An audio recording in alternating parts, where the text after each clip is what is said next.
Okay, I'm here to talk about maps, my favorite topic, and local. Over the last decade, maps have not changed much. Maps today look, feel, and behave much like they did when they first started. This is a screenshot of Google Maps on the day it launched in 2005. And this is a screenshot of Google Maps today. Look familiar? Well, it should, because there hasn't been much reimagining of what a map can be. These observations were on our mind 4 years ago when we started thinking about CityMaps. When a lot of people thought that the book on maps had already been written, we thought it was just getting started. CityMaps was founded on the core belief that there should be great maps for different use cases. Just as there are great social networks for different use cases. We use Facebook to share our lives, Twitter to share our moment-to-moment thoughts, Spotify to share and discover music. Each social service is optimized for its use case, offering a different UI, a different UX, a different set of functionality. Why have maps not evolved in the same way? Why are today's mapping platforms primarily focused on the same use case? When Google Maps launched in 2005, this is what they said on their blog. We've designed Google Maps to simplify how to get from point A to point B. And a couple months ago, a Google Maps product manager said there are two use cases for a map. One, to find your way. This is the directions use case. And two, to create a sense of reality, a completely comprehensive representation of the world. So Google is clear. It is focused on directions and is focused on depicting the world in pixel-perfect accuracy. And so they've built a UI, a UX, and functionality to support these goals. This means that there are a whole host of things that Google does not do, or Apple that does not do, and the other traditional mapping platforms do not do. And one of those things is discovery. And yet local companies and others display information on traditional mapping platforms to their detriment. And I'll contend it's because there aren't other good alternatives.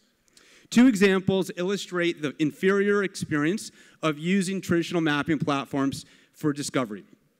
The first is their search-only experience. Traditional maps are optimized for intent-driven searches. I'm looking for Mercer Kitchen, I search for Mercer Kitchen, I get Mercer Kitchen. And in the Google world, that's okay, because the maps are used for directions. And when we are looking for directions, we already know where we are going.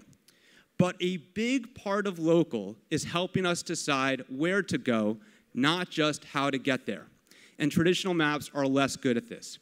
If you are looking for a coffee shop for a meeting, and do a search for Coffee NYC, the results leave a lot to be desired. The second example is the layers that traditional maps offer, such as building outlines, 3D building outlines, satellite view, and street view. Since the major map platforms have a goal of depicting the world with great accuracy, these layers make sense. But when you're on the street looking for a great burrito joint, these layers don't help you all that much. 3D building outlines overwhelm the screen and block out information that would have otherwise been useful. Satellite view, while awesome for letting me check out my ex-girlfriend's home in Wisconsin, offers mostly a view of the apartment roofs, the building roofs, when what we really care about is what is under the roofs. And street view, while mind-bendingly cool, doesn't really help you decide where to go. So don't get me wrong here. Google, Apple, Bing, Nokia, and the others, they have created great products. They are just the wrong products for discovery. So that begs the question, what would a map for local and social discovery be like? Well, first, it would have a UI that allows you to browse and search.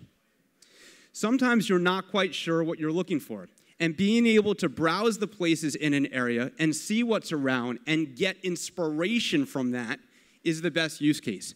And other times you know exactly what you're looking for, but you also want to know where the nearest Starbucks is or the nearest ATM is. And today's maps force you to do 3 searches. First, you search for the cafe, then you search for the Starbucks, and then finally you search for the bank. With a browsable map, it might only require one search. Second, a social and local map should be a living, breathing representation of what's happening around you. The map should offer visual indicators when a concert is happening at a venue, a reading at a bookstore, a celebrity DJ playing at a club. Today's maps are static. They should be dynamic, they should be live, they should be real time. Third, the map should be personalized. My experience on the map should be different than your experience on the map. If I'm a vegan, I shouldn't see steakhouses unless I want to. And if you are a Citibank customer, you shouldn't see Bank of America branches unless you want to. And if you love Italian restaurants, those should bubble to the surface. The map should also account for the differences in our social graphs, as well as the day of the week, the time of the day, the weather, where my friends are, and where my friends have been. If it's a beautiful Saturday afternoon, 2 o'clock, and I open the map, it should know I'm looking for ice cream joints. And if it's Friday night, 11 p.m., it should know I'm looking for bars, clubs, and live music. Fourth, the map should be social. We should be able to recommend places to friends by simply adding them to our friends' maps. We should be able to make maps together, collaboratively, socially. Dialogue, conversation should occur around places directly on the map. Subscribing or following is another important social feature that should be integrated directly into the map.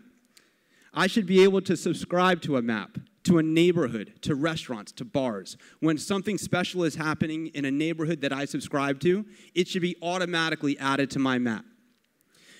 If a new restaurant opens, I should get notified because I've already expressed an interest in restaurants. All of this functionality enhances discovery, and yet none of this functionality exists on today's mapping platforms. And that's okay. They're not designed for discovery. At CityMaps, we're building an entirely new mapping experience. We're building this functionality directly into our mapping platform, and the market reception has been tremendous from both users and enterprises. From a usage perspective, we're seeing a huge amount of engagement with our product. 80% of those who download the app become returning active users. A Nielsen report reported that on average, users spend 4 to 6 minutes on today's traditional maps. At CityMaps, they spend 12. When you use a traditional map, you already know where you're going and you're looking for directions. It's quick. When you use CityMaps, it helps you just decide and select where to go. On the platform side, multiple companies are using CityMaps as the platform as their mapping solution. 2 examples are worth citing. CityMaps is the platform that powers the official tourism app of New York City. The Department of Tourism was looking to partner with a tech company and build an app that would help make New York a friendlier place. With 50 million tourists to the city every year from countries all over the world speaking multiple languages, our mapping interface transcends language barriers and helps orient yourself like never before. As part of the deal, CityMaps received upwards of $5 million in advertising spend in New York City. A few weeks ago, Cisco and City 24/7 began ripping out payphones on street corners and integrating or implementing 32-inch digital kiosks. At scale, there will be thousands of these around the country. CityMaps was selected as the mapping solution for these digital kiosks, mostly because we best answer the question of what is around me. Over the coming weeks, we'll launch our 2nd generation product. We've built a global map platform from scratch using the latest vector technology. We've scaled our merchant coverage from 5 cities to the entire country, to every town in America. The map will be personal, and the map will be social. It will be unique to your lifestyle and tastes, and playing with it with friends will make it fun and immersive. We will expand to Android, and we will expand to Windows, and we will build out our APIs so folks can use it. We have 100 companies on our API waiting list. It is clear that enterprises are looking for a different mapping solution. We are confident that a map for social and local discovery has a distinct place in the mapping ecosystem. The days in which there exists only one type of map, designed for one specific use case, are over. Waze, the map app, the breakout map app that crowdsources real-time traffic information, is a great illustration of this point. CityMaps is another. A few years ago, no one was talking about maps. Now it seems everyone is. Other map platforms will emerge that serve other use cases. This disruption is healthy in the mapping space. It's particularly exciting for the local space. We should all be thrilled to be part of this evolving story. We have a lot to look forward to. Thanks very much.